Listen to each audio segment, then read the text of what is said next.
5,500 page views, about 100 blogs.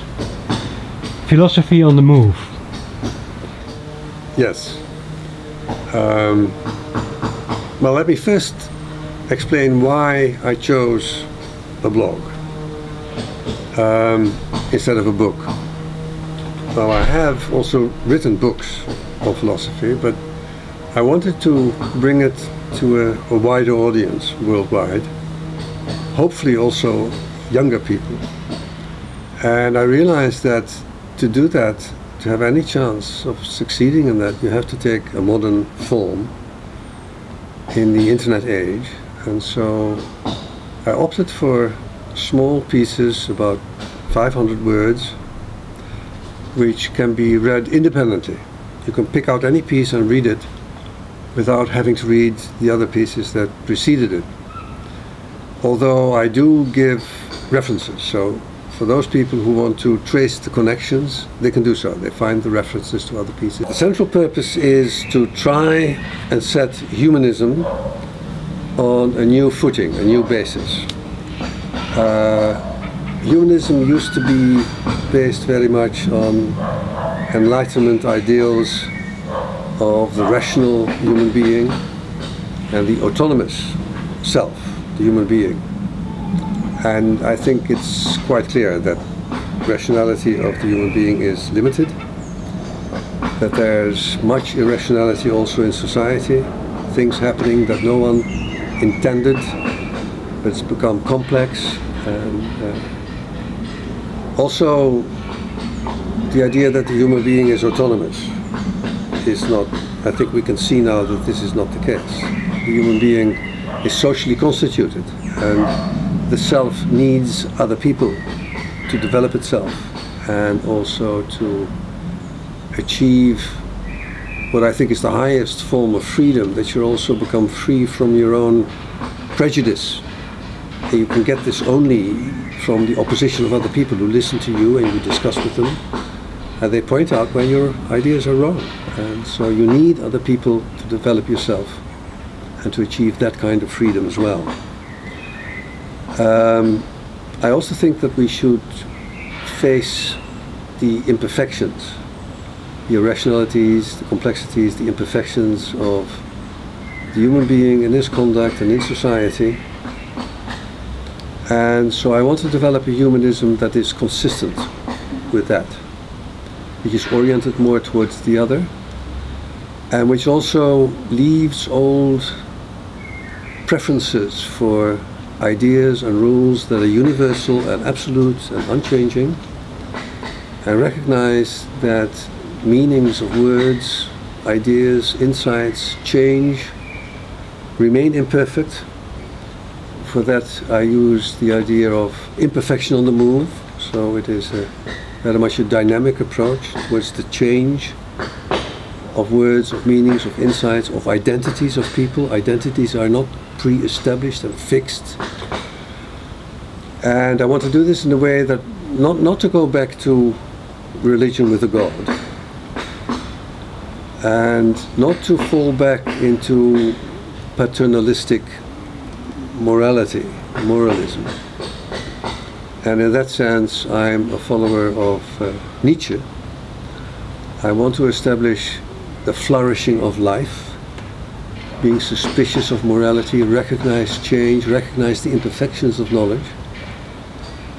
But unlike Nietzsche, I want to also recognize that you need the other person. And for that I make use of the philosopher Levinas. And so Nietzsche and Levinas are extremes concerning the position of the individual.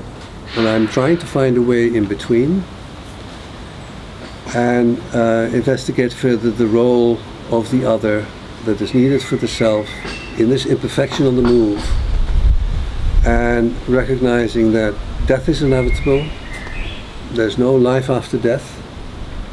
The only hereafter there is what one leaves behind when one dies, and that the challenge is to have a flourishing life in which you contribute to the best of your abilities. In one of your first blogs you write, the philosophy is a love of wisdom. You say afterwards it becomes more abstract. Yeah.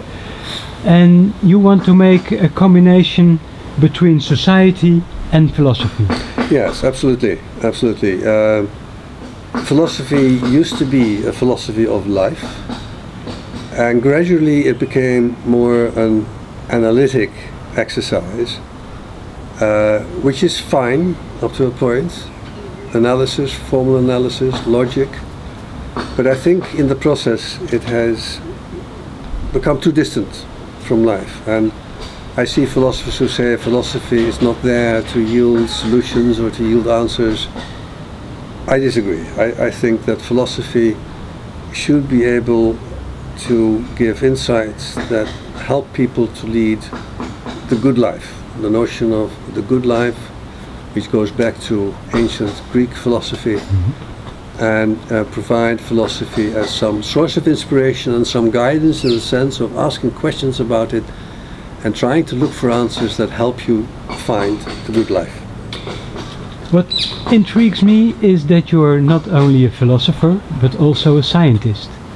And in a couple of your blogs you try to describe the differences between science and philosophy.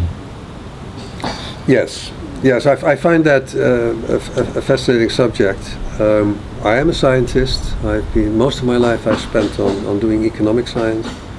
Yes, one subject that has fascinated me for a long time is the distinction that the 17th century philosopher Blaise Pascal made between esprit de géométrie, so the spirit of geometry, of mathematics, and esprit de finesse.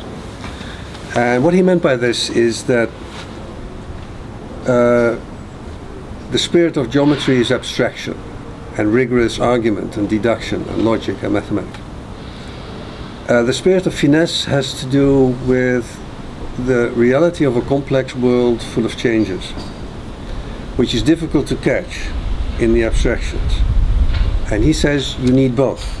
You can't mix them, but you need both. And that is, I find that fascinating. I've been a mathematician and a social scientist myself, and I'm fascinated by it, and I think it yields some insights.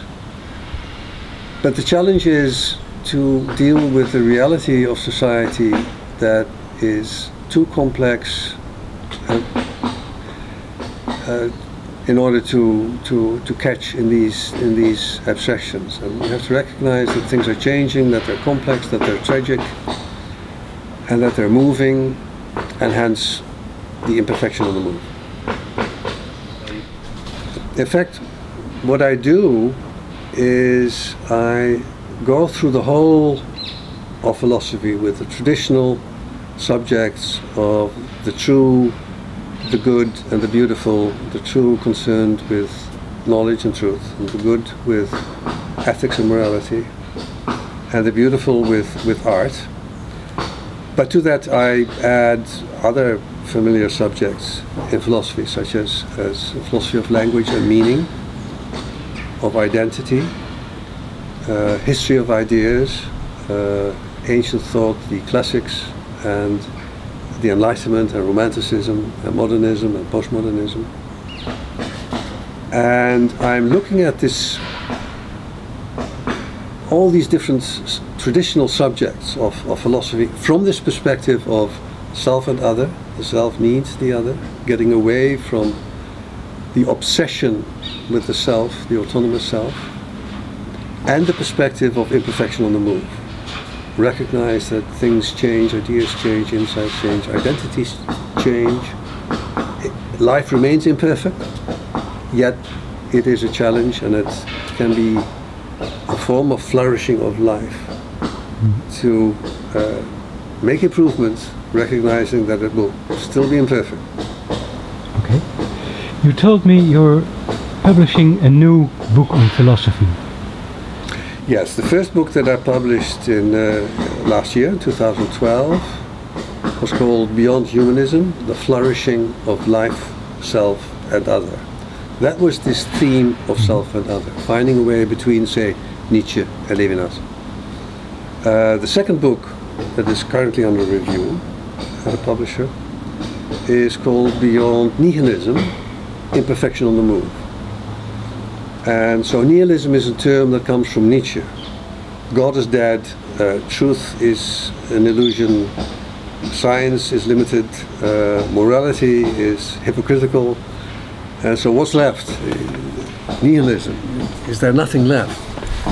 And I want to go beyond that, and I think that you can only be disappointed about all these things if you had expectations of an absolute, unchangeable truth and morality. Once you accept that for the human being this is necessarily imperfect, then you enjoy trying to improve it and live with this imperfection and trying to improve it to leave something behind that is useful after your death. So, speak to your readers. Yes, well, I'm very happy with your interest. I'm fascinated by the fact that it's been read in so many countries. There are surprises there. The Netherlands is the country where it's read most of all, but the second to my surprise was Romania. Romania. Ah. And after Romania comes the United States, and then we have Germany and France and Russia and Switzerland and Italy and the Ukraine. And I'm fascinated by that. I would love to know more about my readers, who they are, but I'm very grateful in any case for their interest, which inspires me very much. I would like to have more comments, and so I think that one of my next pieces, the 100th piece, will be a survey of contents, and then in the 101st piece I will indicate how I want to proceed. And one of the things I would like to have is to have more feedback from my readers. They can give comments, post comments on the blog, and I would also like to invite them to come with suggestions. So if they have ideas for subjects that I should talk about in future, please come up with suggestions.